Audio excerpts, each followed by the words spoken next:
அன்பு கொண்ட பெரியோர்களே, நண்பர்களே வணக்கம். காலம் கலிகாலம் ஆகிப்போச்சு. கடவுள் தான் படைச்சாரு. கடவுள் தூணிலும் இருப்பாரு, துரும்பிலும் இருப்பாரு, எல்லாத்துலேயும் அவன் தான் இருப்பாரு அப்படின்னு சொல்லிக்கிறாங்க. பார்த்தீங்கன்னா, இந்து கோயில்களும் இருக்கு, மசூதியும் இருக்கு, சர்ச்சையும் இருக்கு. இதெல்லாம் இருந்தும் நம்ம ஆளு சண்டை போட்டுக்கிறான்.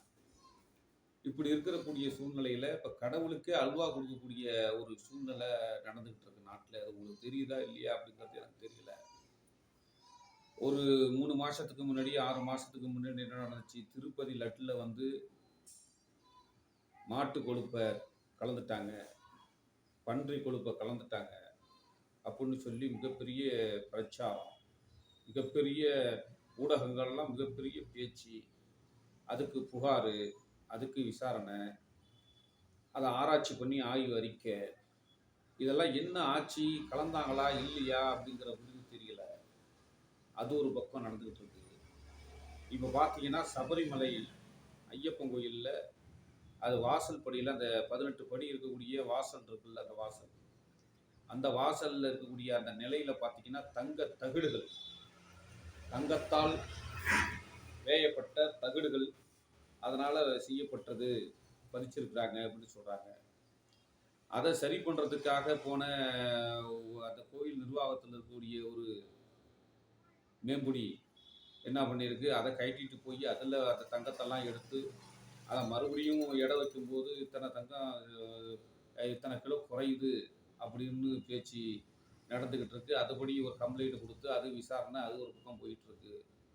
இப்போ நான் என்ன கேட்குறேன்னா, திருப்பதி வெங்கடாஜலபதி கோயிலுடைய லட்டில் கலப்படம் கலந்தாச்சு. அது சம்பந்தமாக என்ன ரிசல்ட் அப்படின்னு தெரியல.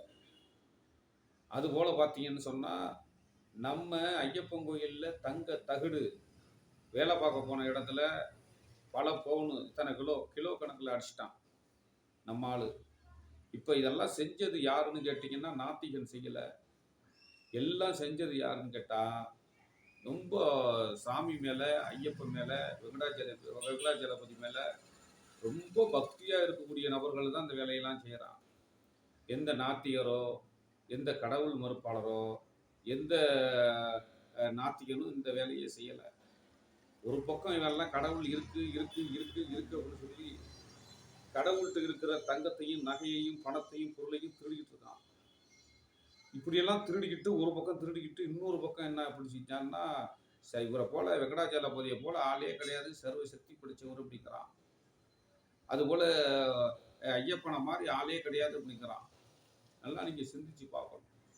இந்த நாட்டில் வந்து உண்மையிலேயே கடவுள்னு ஒருத்தர் இருந்தார் அப்படின்னு சொன்னால் யாராவது பொய் சொல்லுவாங்களா? திருடுவானா? 10 ரூபா விலை கொடுக்கக்கூடிய ஒரு பொருளை 20 ரூபான்னு விற்பனை செய்வானா? அப்போ அது ஒரு திருட்டு தானே? தப்பு பண்ணுவானா? நீ சிந்திக்கணும். உண்மையிலேயே கடவுள்னு ஒன்று இருந்துச்சு, பொய் சொல்கிறவன் கண்ணில் குத்தும், அவனுக்கு உடனே தண்டனை கொடுக்கும், அதை வந்து தண்டிக்கும் அப்படிங்கிற எண்ணங்கள் பக்தர்கள்ட்ட இருந்துச்சுன்னா, பக்தர்கள் பொய் சொல்லுவாங்களா முதல்ல? ஏன் ஏதாவது ஒரு குற்றம் நடக்குமா? போலீஸ் ஸ்டேஷன் இருக்குமா? போலீஸ் ஸ்டேஷனில் இத்தனை பிரச்சனைகள் வருமா? ஏன் நீதிமன்றம் இருக்குமா? நீதிமன்றத்தில் கொலை பண்ணுறான், கொள்ளை பண்ணுறான், கற்பழிப்பு பண்ணுறான், எல்லாம் யார்? நாத்திகனா பண்ணிக்கிட்டு இருக்கான், ஆன்மீகவாதி இவன் தானே பண்ணிக்கிட்டு இருக்கான். இன்னும் சொல்ல போனால் குட்டபர்த்தி சாய்பாபா எத்தனை பொண்ணை, எத்தனை பசங்களை காம இச்சைக்கு பயன்படுத்தினாரு. அதுபோல் பிரேமானந்தா சாமியார் கிட்டத்தட்ட 160 பெண்களை நாசமாக்கிய ஒரு சக்தி பிரேமானந்தா சாமியார். பார்த்தீங்கன்னா அவரும் தான் கடவுள் பேரை சொல்லிக்கிட்டு அட்டகாசம் தாங்க முடியல.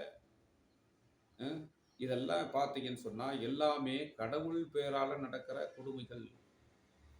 உண்மையிலேயே கடவுள்னு ஒன்று இருந்துச்சுன்னு சொன்னால் முதல்ல இவனை கொள்ளுவார். தப்பு பண்ணுறவங்களும் அழிப்பாரா இல்லையா? அப்போ கடவுள் எங்கே போனார்? அப்போ கடவுள் இருக்காரா இல்லையா? எங்கே இருந்து இதெல்லாம் பார்த்துக்கிட்டு இருக்காரு அப்படின்னு கேட்டால் பக்தர்களுக்கு ரொம்ப மனசு வெந்து போகுது, நொந்து போகுது, மனசு புண்படுது. நான் கேட்குறேன், இதெல்லாம் கேட்குறது தப்பாது. நான் நியாயமாக தானே கேட்டுக்கிட்டு இருக்கேன். அன்போடு எண்ணி பாருங்கள். இந்த நாட்டில் கடவுள் இருந்தால் இப்படிப்பட்ட கொடுமைகள் நடக்குமா? இவ்வளவு தூணிலும் இருப்பான், துரும்பிலும் இருப்பான், எல்லாத்துலயும் இருப்பான் அப்படின்னு நீ ஒரு கடவுளை சொல்றியே. எங்களுக்கெல்லாம் என்ன பெரிய வருத்தம்னா, நீ சொல்ற விஷயத்தெல்லாம் கேட்கக்கூடிய, நீங்க சொல்றதெல்லாம் செய்யக்கூடிய ஒரு கடவுள் இந்த உலகத்துல இல்லையே அப்படிங்கிற வருத்தம் தான் எங்களுக்கு. நன்றி, வணக்கம்.